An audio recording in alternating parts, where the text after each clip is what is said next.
दोस्तों market crash हुआ है, पोर्टफोलियो लाल है और न्यूज़ डराने वाली है। लेकिन असली सवाल यहाँ पर यह नहीं है कि स्टॉक मार्केट में गिरावट क्यों हुई है। असली सवाल ये है कि पैसा अब कहाँ लगाना है। क्या लार्ज कैप, क्या मिड कैप, क्या स्मॉल कैप में इन्वेस्टमेंट करना है या फिर एफडी, गोल्ड या रियल स्टेट में, या वेट करें। तो अगर आप भी कंफ्यूज हैं तो वीडियो को एंड तक जरूर देखिए, क्योंकि इस वीडियो में हम एग्जाम्पल के साथ समझेंगे एक सिंपल फ्रेमवर्क जिससे कि आपको डिसीजन लेने में मदद मिलेगी कि क्रैश में एलोकेशंस कैसे करना है।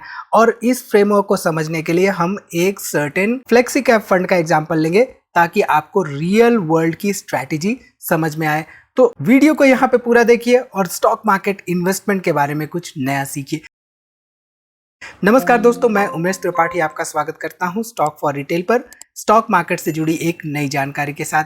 ध्यान रखिए, जो भी चीजें हम यहां पे डिस्कस कर रहे हैं वो एजुकेशन के पर्पस से, सो यहां पे किसी तरह का बाय सेल रिकमेंडेशन नहीं है। तो आज की रियल प्रॉब्लम अगर हम समझे तो स्टॉक मार्केट में जब गिरावट हो रही है तो गिरावट में हमारे जो बड़े बड़े धुरंधर हैं, यानी कि जो हमारे लार्ज कैप्स हैं, उनमें भी एक बड़ी गिरावट देखी जा रही है। लेकिन जनरली होता क्या है कि जब मार्केट गिरता है तो जरूरी नहीं कि सारे के सारे सेक्टर्स या सभी के सभी लार्ज कैप्स, स्मॉल कैप्स या मिड कैप्स में गिरावट हो रही हो। आज मार्केट की सबसे बड़ी प्रॉब्लम क्या है? जब स्मॉल कैप गिरता है तो लोग पैनिक करते हैं, जब लार्ज कैप स्टेबल होते हैं तो लोग सेफ मानते हैं, एंड मिड कैप जनरली लोगों को समझ में नहीं आता है। तो हमेशा मार्केट जो है एक साइकिल में चलता है और इसमें क्या होता है कि कभी कभी आपके मिड कैप परफॉर्म कर रहे होते हैं, कभी आपके लार्ज कैप परफॉर्म कर रहे होते हैं, कभी आपके स्मॉल कैप परफॉर्म कर रहे होते हैं। तो ऐसे साइकिल को समझना हमारे लिए बहुत ही चैलेंजिंग टास्क होता है, एंड हर फेज में एक अलग सेक्टर या एक अलग मार्केट कैपिटलाइजेशन वाली कंपनीज परफॉर्म कर रही होती है। तो ऐसे में अगर हम फिक्स्ड एलोकेशन कर देंगे, यानी कि मान लीजिए लार्ज कैप में इन्वेस्टमेंट कर दिया हमने और वो लार्ज कैप परफॉर्म नहीं कर रहे हैं, तो हमारे लिए अपॉर्चुनिटी मिस हो जाएगी। तो ऐसे में कॉन्सेप्ट आता है फ्लेक्सिबिलिटी का। यहाँ पे एक सिंपल सा मैं आपको 17 जो हमारे ब्रॉडर मार्केट इंडेक्सेस हैं इसको दिखाता हूँ। इससे आपको कई सारी चीजें सीखने को मिलेंगी, समझने को मिलेंगी, एंड इससे आपको मार्केट का ब्रॉडर पर्सपेक्टिव समझ में आएगा। तो देखिए, निफ्टी टोटल मार्केट जो है इसके अंडर में Nifty 500, Nifty micro cap 200 and Nifty 500 multi cap आते हैं। अब यहाँ पे आप ध्यान दीजिए तो निफ्टी 500 में भी निफ्टी 100, निफ्टी मिड कैप 150 एंड निफ्टी स्मॉल कैप 250 आती हैं, यानी कि 250 कंपनियां based on market capitalisation, free float market capitalisation, ये निफ्टी स्मॉल कैप में आती है। Based on free float market capitalisation Nifty mid cap 150, 150 कंपनियां यहाँ पे आती है, एंड निफ्टी 100 में 100 कंपनियां आती है। भारत की जो टॉप 50 इनफैक्ट 100 कंपनियां हैं वो आती है। अब इसमें भी निफ्टी 50 एंड निफ्टी नेक्स्ट 50 हैं। निफ्टी मिड कैप में Nifty mid cap 50, Nifty mid cap 100 and Nifty mid cap select. वहीं पे स्मॉल कैप में Nifty small cap 50, Nifty small cap 100। अब आप ध्यान दीजिए तो ब्रॉडर मार्केट में यहाँ पर लार्ज कैप है, मिड कैप है एंड स्मॉल कैप कंपनियां हैं। तो 3 कैटेगरी की जो कंपनियां हैं बेस्ड ऑन मार्केट कैपिटलाइजेशन भी डिसाइड होती हैं, बेस्ड ऑन द रैंकिंग्स भी डिसाइड होती हैं। उसके डिटेल में फिलहाल हम नहीं जा रहे, बट इन तीनों में से अगर कहीं पर एक फिक्स्ड एलोकेशन है किसी इन्वेस्टर का और वो परफॉर्म नहीं कर रही है, तो ऐसे में जो बाकी इंडेक्सेस में अपॉर्चुनिटीज हैं वो मिस हो जाती हैं। तो यहाँ पे आता है जो कॉन्सेप्ट है, राइट, फ्लेक्सी कैप फंड्स का। फ्लेक्सी कैप फंड्स क्या होते हैं ब्रॉडर वे में मैं आपको यहाँ पे समझा देता हूँ। फ्लेक्सी कैप फंड्स, मान लीजिए एक फंड है F1, यहाँ पर क्या होगा कि based on opportunities mid cap में भी इन्वेस्टमेंट किया जाएगा, based on opportunities small cap में भी इन्वेस्टमेंट किया जाएगा, based on opportunities large cap में भी इन्वेस्टमेंट किया जाएगा, एंड एलोकेशंस रहेंगी, एक सर्टेन एलोकेशंस के हिसाब से इन्वेस्टमेंट किया जाएगा मार्केट की अपॉर्चुनिटी को देखते हुए। यानी कि जब मार्केट रिस्की लगेगा तो ऐसे में वहां पर लार्ज कैप में एलोकेशन बढ़ा दिया जाएगा, जब मार्केट कम रिस्की लगेगा तो वहां पर स्मॉल कैप में एलोकेशन बढ़ा दिया जाएगा। तो यहाँ पे हमेशा ऐसा नहीं होता कि 25%, 25% एंड 25% का फॉर्मूला लगाया जा रहा है। अब यहाँ पर बेस्ड ऑन अपॉर्चुनिटी एलोकेशंस रहती है। अब अगर हम यहाँ पे एग्जांपल लें Aditya Birla flexi cap fund का, देखिए यहाँ पे फ्लेक्सी कैप का मतलब हमने समझ लिया, राइट। फ्लेक्सी कैप का मतलब है कि भाई लार्ज कैप भी हो सकता है, मिड कैप भी हो सकता है, स्मॉल कैप भी हो सकता है। अब यहाँ पर इस फंड में 60 to 75% जनरली लार्ज कैप में रहता है। ऐसे में डाउन साइड में स्टेबिलिटी रहती है एंड अपसाइड में मार्केट पार्टिसिपेशन रहता है। मोस्टली आपने देखा होगा कि जब मार्केट रैली कर रहा होता है तो कभी कभी हमारे जो स्मॉल कैप्स होते हैं वो भी रैली कर रहे होते हैं, लेकिन जब मार्केट में गिरावट होती है तो मार्केट में गिरावट के साथ स्मॉल कैप्स में भी बड़ी गिरावट देखने को मिलती है। तो ऐसे में अगर एक ऐसा फंड है जो कि फ्लेक्सी कैप बेस्ड है, यानी कि वो बेस्ड ऑन मार्केट अपॉर्चुनिटी वो स्मॉल कैप से हटाकर मिड कैप या लार्ज कैप में जा सकता है, तो अगर मार्केट में रिस्क ज़्यादा है यानी कि मार्केट में डाउनसाइड देखने को मिल रहा है, तो ऐसे में उस फंड के जो भी फंड मैनेजर्स हैं वो क्या करेंगे, रिस्क को देखते हुए स्मॉल कैप से निकलकर mid cap and large cap में जाएंगे जहां पे स्टेबिलिटी ज़्यादा रहेगी। ठीक है, अब यहाँ पे बात करते हैं बेस्ट इन ब्रीड स्ट्रैटेजी की। अब बेस्ट इन ब्रीड का मतलब है कि ये जो फंड है, right, for example Aditya Birla flexi cap fund, ये रैंडम स्टॉक सिलेक्शन नहीं करता है, यानी कि randomly large cap, mid cap या स्मॉल कैप के स्टॉक्स नहीं उठाता है। ये हर सेक्टर में बेस्ट कंपनीज पिक करता है, top performers, market leaders, high profitability and high growth. इसका मतलब क्या है, क्वालिटी पे फोकस। यानी कि अगर हम इसको क्रिकेटिंग वर्ल्ड से समझें तो best in breed refers to the selecting of top performer in a specific field और कैटेगरी। जैसे क्रिकेट में क्या होता है कि टीम एक होती है, टीम में अलग अलग कैटेगरी के प्लेयर्स होते हैं, यानी कि कोई बैटिंग में सर्वश्रेष्ठ होता है, कोई बॉलिंग में सर्वश्रेष्ठ होता है, कोई ऑलराउंडर में एक्सेप्शनल परफॉर्मेंस होती है किसी की। तो ऐसे में क्या होता है कि टॉप प्लेयर्स हो गए या गेम चेंजर्स हो गए या राइजिंग स्टार्स हो गए या रिलायबल परफॉर्मेंस हो गए, इन सबको मिला के एक विनिंग टीम बनती है। तो जैसे कि Aditya Birla flexi cap fund हो गया, मतलब क्वालिटी पे फोकस। ठीक, अब यहां पे समझते हैं कोर 75 फिलॉसफी। कोर 75 का मतलब है कि पोर्टफोलियो का बड़ा हिस्सा हाई कॉन्विक्शन स्टॉक्स में।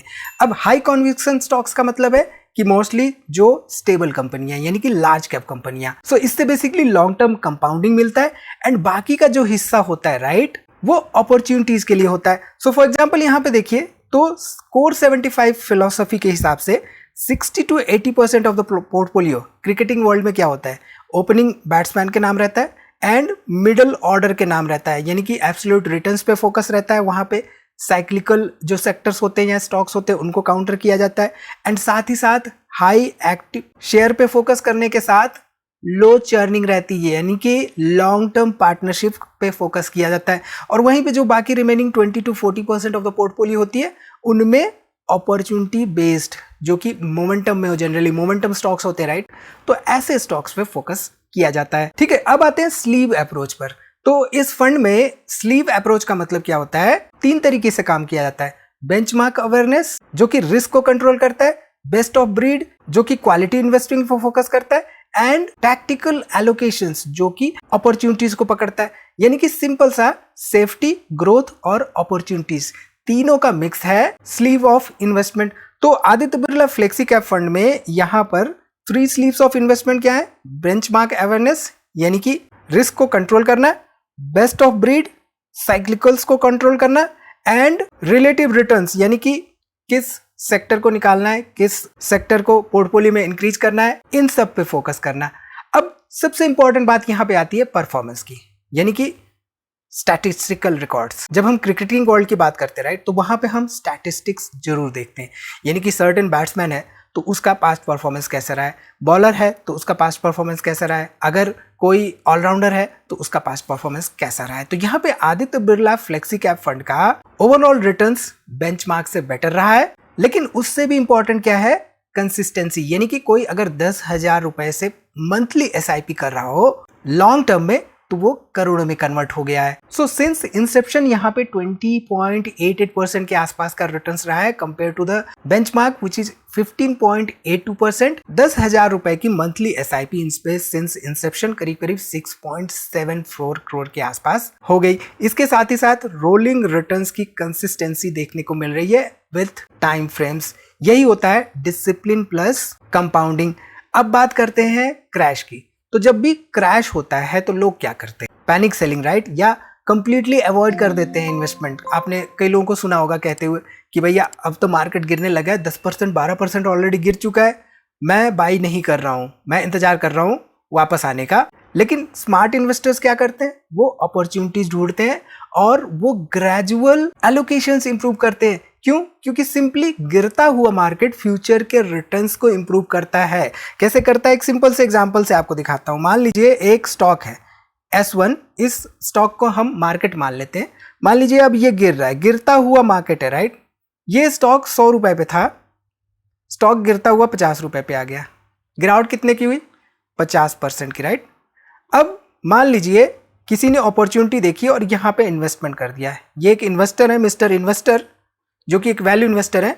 अपॉर्चुनिटी देखी, यहां पे इन्वेस्टमेंट कर दिया और ये फिर यहीं से निकल के ऊपर 100 रुपए पे पहुंच गया। तो मिस्टर इन्वेस्टर I1 का यहां पे रिटर्न्स कितना रहा?